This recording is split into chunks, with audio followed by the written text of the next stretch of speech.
First thing I've got to do this afternoon is to try and redeem myself from yesterday where I hit a fail. And we were looking at, having just done a quick recap, you know, this is about electrons, so oxidation and reduction in terms of high oxygen, hydrogen, electrons and all that. Oxidation states with all the rules for working those out. And then working out oxidation numbers. Then, that was a equilibrium bit, keep forgetting to take that out. The starting point for yesterday was to redefine oxidation and reduction in terms of oxidation numbers, remembering, you know, to be careful with pluses and minuses and the fact that we're only talking about electrons which are negative. So you're either adding electrons or taking electrons away, and you're either adding a negative to a negative or adding it to a positive or taking it away from a positive or negative. So you've got to be careful. Then you did a bit of practical work looking at the reactions between metals and solutions of their salts and between metals and acids, and we came up with an approximation of a simple reactivity series, which eventually is going to turn into a whole thing called an electrochemical series, which will be laid out rather like this. And this was jumping ahead somewhat, but it was a way of determining what would react with what. So would magnesium metal react with a solution of copper ions? Yes. But would copper react with a solution of magnesium ions? No. So this is where we're heading with the feasibility of reaction bit as we go on. And then you had that sheet of examples, and the first two were okay, weren't they? And then, yeah, we got stuck on number 4 because I couldn't see how to do it immediately and realised that actually it needs to be done like the bit that we went on to, which was to do with the sequence of balancing out a full redox equation. So I'm going to go backwards a bit, and sorry, at that bit where number 4 I got stuck on, this one, I'm going to just give you a reminder of the sequence of things that we had to do. Now, I was trying to separate it out so that it was just those ions, but that just wasn't working. So what we need to do is to do it the full redox balancing way, and we had an order of things that had to be done. Now, the first item, and I'm going to put them in here, but I'll go over them again. To balance a redox equation, the first thing was to separate the two half equations. So to look at what was changing its oxidation number, really. And what we've got up here is already the two half equations. So we've got separate the two half reactions, one of which is oxidation, the other of which is reduction. Second, we had to balance each one, so each of the half reactions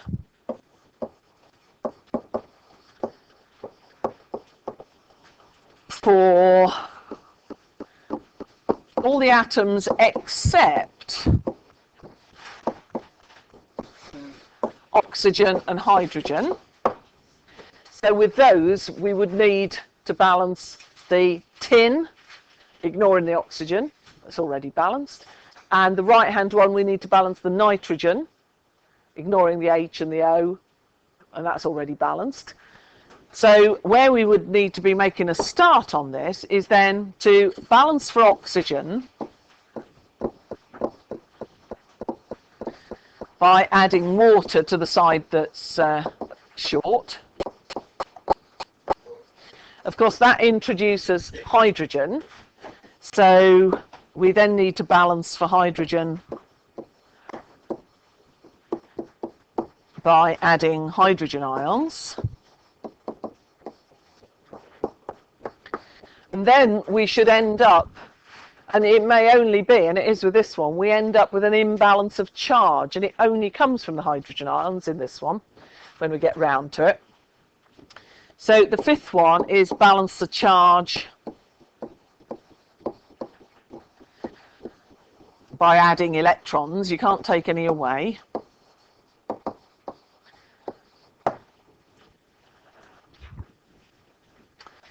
And then, of course, we had to add them together. Well, we had to, multiply if necessary. We had to get the same number of electrons in each and then add them together and cancel, didn't we? So make electrons match by multiplying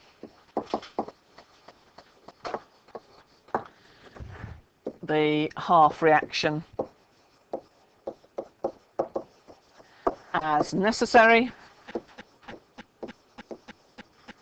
then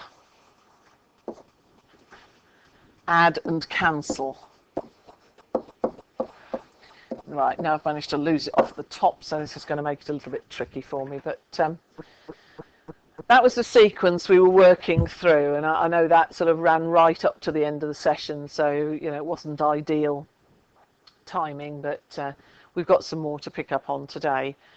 That is the one in acidic solution, and we've got the rest of that handout to work through when I've sorted this out, and then a couple more examples to do, and I might give you part of the first bit of the assignment, and you can just do it now and have it out of the way. Not to take away, you don't take it away. I'm just going to give you a bit of it to do, so it's then done and just ready to write up, before it falls out of your head, you see. It's another one of those examples where if you do it straight off, then it'll be a lot easier if it's done before you leave the room. So say make electrons match? Yes. Okay. Yeah, make electrons match. Like What? Oh, yeah, I see. Yeah. Make it's the numbers of electrons match in the two half equations. So what we've got at the top, I'm going to have to restart it, aren't I? Really, we've got the tin becoming tin dioxide, or stannous oxide, they would call it, and nitric acid becoming nitrogen dioxide. So let's restart that. We've got tin to tin dioxide. All right, that's one of our half equations. All right, and the other thing that's happening is that nitric acid is becoming nitrogen dioxide. So if we go through our sequence there, number one, separate the two half reactions. There they are. Number two, balance each half reaction for all the atoms except oxygen and hydrogen. One tin, balanced. One nitrogen, balanced. That's that done. The oxygen and hydrogen we're not looking at yet. Number three, balance for oxygen by adding water. Okay? Now, this one on the left, the tin one, has got two oxygen atoms on the right, so we need to get two oxygen atoms on the left. So we're going to add two H2Os.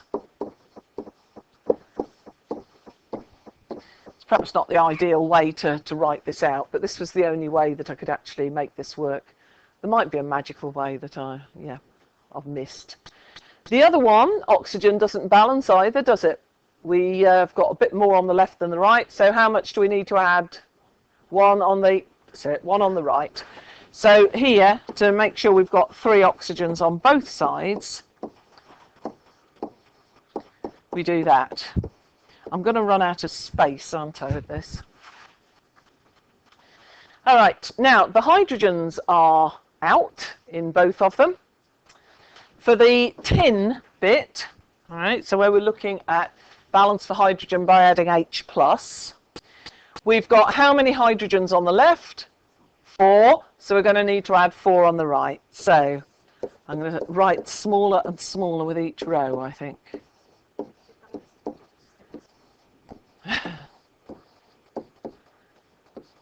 All right, so they should now be balanced for all the atoms, okay?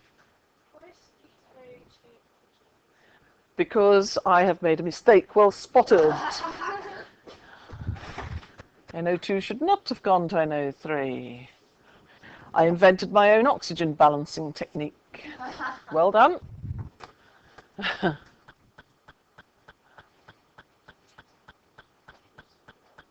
I think it would have been easier if I just sort of drawn a line down the middle here. I'm going just to keep them separated. I'm going to do that. Or I could have used different colours or something. Okay, with this one, what do we need to do hydrogen-wise? We need one on the left, yes.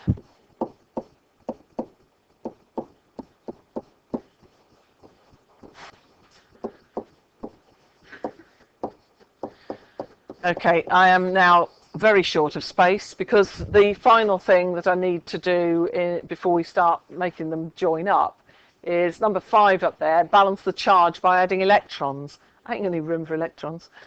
Okay, if we look at the tin one, what's the charge on the left?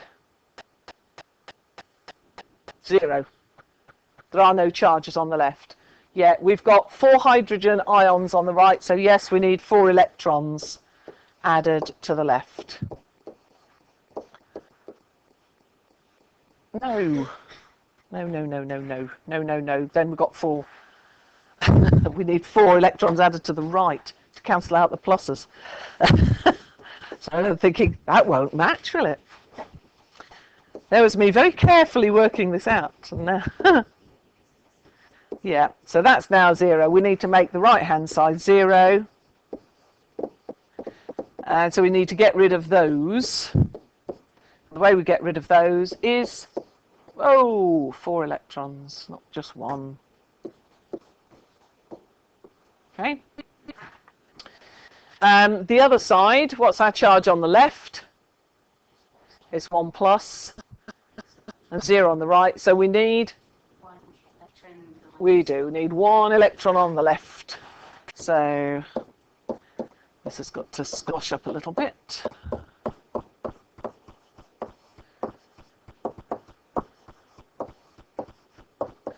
Right, ultimately we're going to add these 2 together, of course. We can't do that yet because they've not got the same number of electrons. So this is where we make the electrons match. So what are we going to have to do? Multiply the right-hand one by 4. Okay, so we leave the left-hand one, but the right-hand one is now going to take up even more space.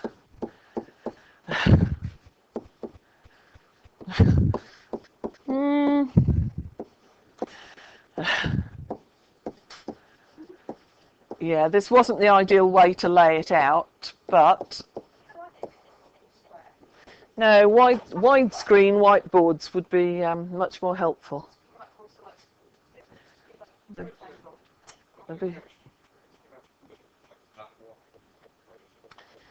I think, yeah, if you do a lot of chemistry, you end up having to just learn to write very small, very tidy. I should have probably done one and then the other one, done them vertically rather than horizontally. I think a good idea now would probably be to cancel some stuff out before we add them together. However, don't know. Let's have a look. What we're left with now, let's put them one on top of the other, so we can at least see how they line up side by side then. I can write big now, you see, because I'm just doing one at a time. And then over here we've got our 4e minus 4h plus our 4 HNO3. That arrow was supposed to line up with that one to give us 4 NO2s and 4 H2Os. Okay, so this is where I would add them up now. Now I've got the 2 lefts and the 2 rights. But this is where I can cancel before I do that, can't I? So what can I cancel out? All right, we can have 2 waters out of there and leave us with 2. What else can I cancel? Hydrogens and electrons, yeah. So we should now be left with tin. Will react with nitric acid, but it takes 4 molecules of nitric acid to give SNO2, 4 NO2s and 2 H2Os. Yeah. All right. So it was fairly long-winded, but that's what we were doing yesterday, really, wasn't it? I realised I couldn't do what I started with at the top, because tin is one of those odd transition metals that has different oxidation states. And although we say oxygen's always -2, actually it's not always -2. So it didn't necessarily, the tin didn't have to be +4, and that was an assumption that sort of messed it up there a bit. But that appears to work, doesn't it? So I think everything balances out with that. We've got a tin, we've got 4 hydrogens, 4 nitrogens, and quite a lot of oxygen. 12 altogether. 2 + 8 is 10, and another 2 is 12. There we go, job done. At least I did it, which was, yeah, quite reassuring, having just hit that brick wall with it yesterday. But I think, you know, the point was you couldn't really do it without going through the whole process. So that's given us a bit of a recap of that sequence. Now, what this was about then was, if we were given part of a reaction, and of course you have to bear in mind that, you know, you haven't necessarily got everything that's involved. We did have with that one tin and nitric acid going in as reactants, which isn't what we'd always be given. But starting with half reactions, then that is the sequence for making the whole thing fit together as a redox reaction. And you won't always end up like we have with this one, where there are no ions mentioned. Apart from the hydrogen ions that get involved on the way through that, we haven't got anything else represented in ionic form. Hopefully the others weren't as bad, were they? I don't know. I dare not look at any of the others now. Yeah, if we need to, we'll come back to those, but I think we will move on.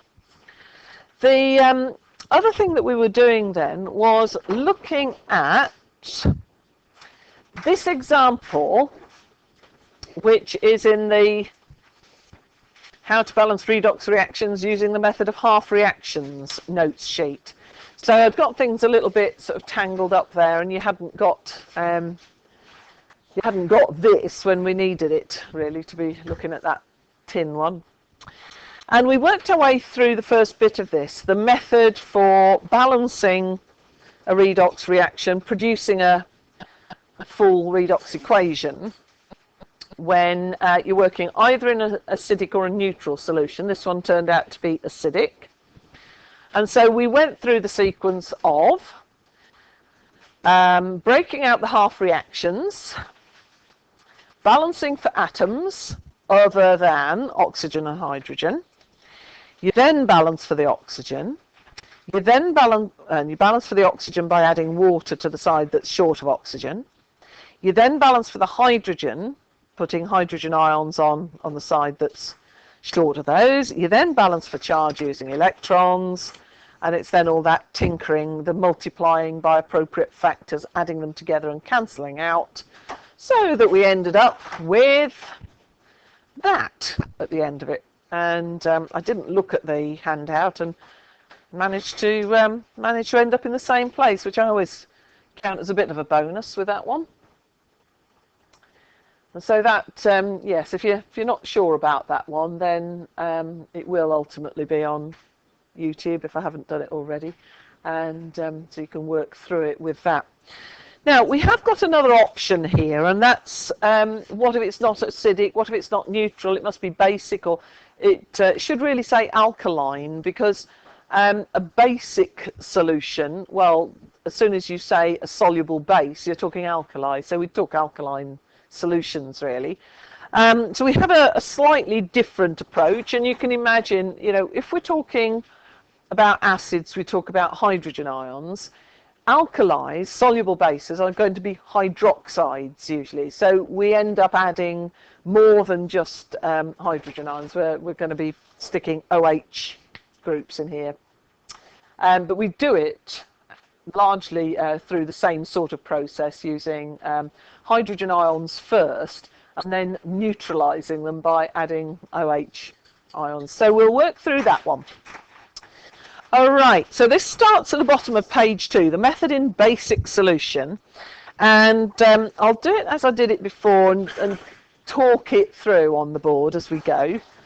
And what we've got here to start with, I'm going to put alkaline. I can't bring myself to write basic solution, so alkaline solution. I didn't put acidic for the other one, I don't think, did I? Let's have a look. New. So this one's acidic or neutral. Alright, so that goes with that part of the notes, whereas this one is the alkaline one. Alright, we are given a reaction between that. Right, what's that? It's not iodine, it's an iodide ion, yes. Right. We've also got another one of those permanganate ions. It's a manganate 7 ion. If you look at it, the 4 oxygens would be a total of 8 minuses. There's a single minus left on the ion, so it's manganate 7, we'd call that. And what we end up with is manganese dioxide. And it's telling us that this is in basic solution, or alkaline as I prefer it. So to start with, the first thing that we're doing is pulling out, I've lost the iodine, sorry, lost the iodine, doesn't matter where it goes particularly. I had a feeling we'd gone astray a bit there. Now you can see it's not a balanced equation anyway.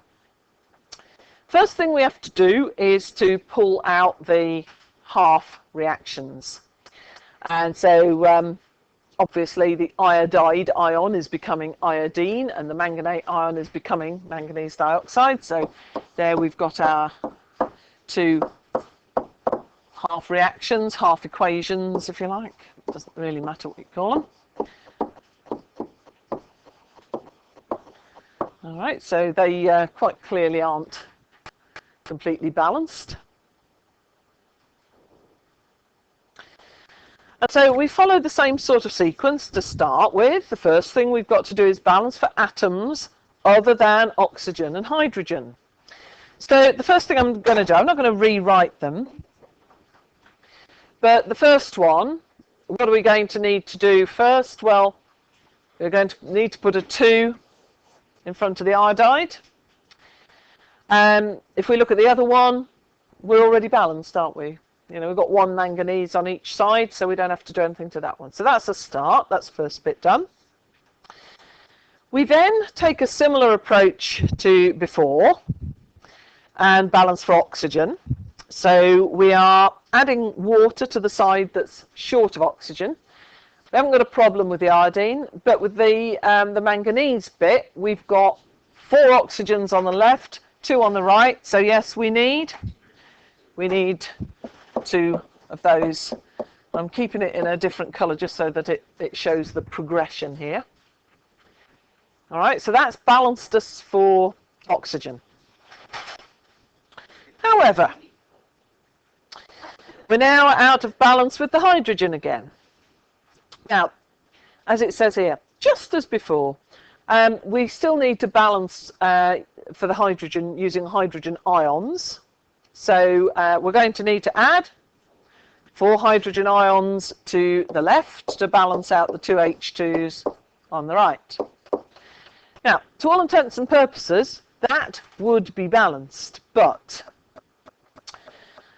because we've been told that it's in a basic solution, or alkaline as I'd prefer to have it, it then tells you, in basic solution, follow this step by neutralizing the hydrogen ions. Do this by adding an equivalent amount of OH minus to both sides of the equation.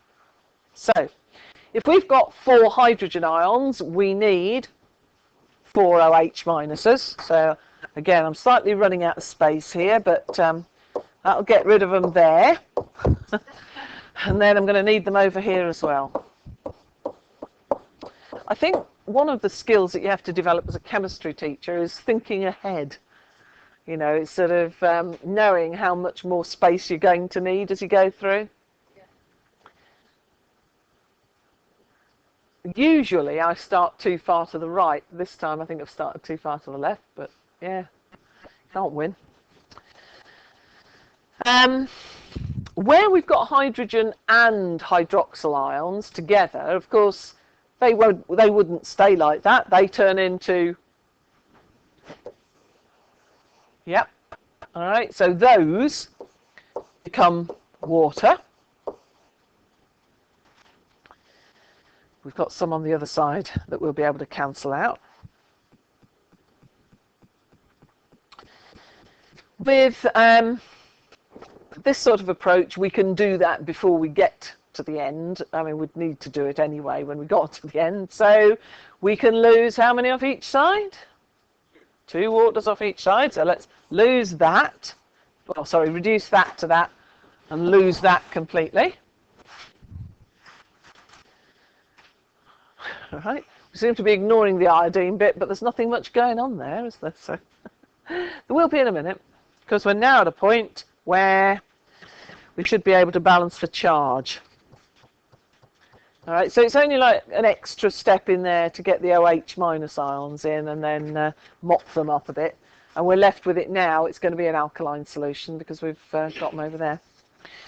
So if we're going to balance this out, for the iodine, we've got a charge of what on the left? We've got a -1, but we've got 2 lots of it. So we're going to need 2 of them on that side. And, oh, goodness me, this has got very cramped, doesn't it? How am I going to add anything else? I'll just stick it somewhere. It will get rewritten eventually, yeah. So my charge on the right-hand side this time is 4 minus. So we're going to need, right, okay. We're going to need to add 4 electrons on here. If you're copying this down, I hope you're writing it more neatly. It really is just follow it through from here, isn't it? Sorry? We've got -4 on here to match the -4 over there. Yeah? So now -4 on both sides of that one, and we're -2 on both sides. Oh, sorry. Yeah. Sorry, I've lost the, yeah. What we got here? Yes. So it's 3. We only need another 3 minuses, don't we? Yeah.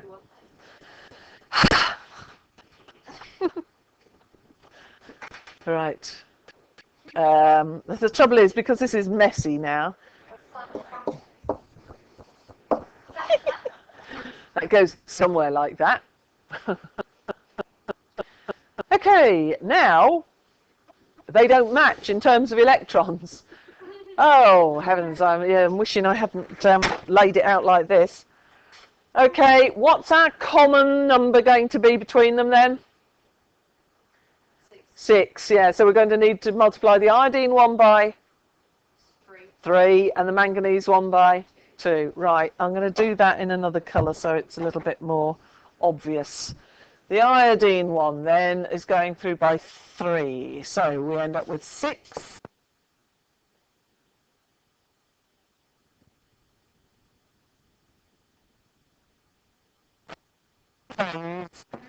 And 6 of them. Is that right? Multiply that one by 3? Yes. Right, the other one multiplied by 2 is, I've got a couple of waters need multiplying by 2, so that's 4. You just have to be really careful. There's nothing really difficult in this. Double that, so 2 of those. And then 6 electrons again. And this time we end up with how many? 2 of those. If I've gone wrong here, let me know. 8, because, yeah. Is there a mistake on this? On the bit where it's got like 3 times that whole equation, 3 times. and then it does some equation just with 10. Well, It's not got 3 I2 in the long equation where they're all together. that is true. It should have 3 I2s, shouldn't it? Oh. Interesting. Yes, if you do 3 lots of And the one that, underneath. sort of, yeah, where it says some of the equations to obtain, they've multiplied the 2I minus by 3 and got 6. Yeah. But on the other side, they've only got the I2 left, so it should be 3 I2s, shouldn't it? Yeah. Naughty. Right, I'll, yeah, I think I've got this as a Word document, so I can edit that one. And the same, Underneath it as well. yeah, same in the last bit. So yes, I'm tempted to cancel stuff out before adding this up because it, you know, it just takes up less board. So what shall I cancel out? Is that it? Yeah, Ricky, is this just one? No, it's this was just an example I got off the internet, and you know, you sort of read it through, and most of it's fine, and then you know, oh yeah, towards the end. Yeah. So yes. So what we should have, our final one should be 6 iodide ions plus 4 molecules of water plus 2 manganate 7 ions. We're all right so far, aren't we? And then on the other side, contrary to what it says on the handout, which just says I2, yes, we should have 3 I2s. Because, yeah, that bit they appear to have missed out. So 3 I2s, and then whatever else we've got left, 2 manganese dioxide, and quite a lot of our H minus ions, which gives us our alkaline solution. It's interesting that the final line on the handout says, check our final equation above to confirm that it is balanced for atoms and balanced for charge. So, yeah, we've got, yeah, we've got 8 minuses on each side and 6 I's and all that, and yeah, they haven't, having said check it, so well spotted. Right, you feel you've got it when you can spot mistakes. Spotting mistakes is a good indicator that you've actually got the hang of it, isn't it? You know, otherwise it just goes whoosh over your head. Oh, that's for helping me.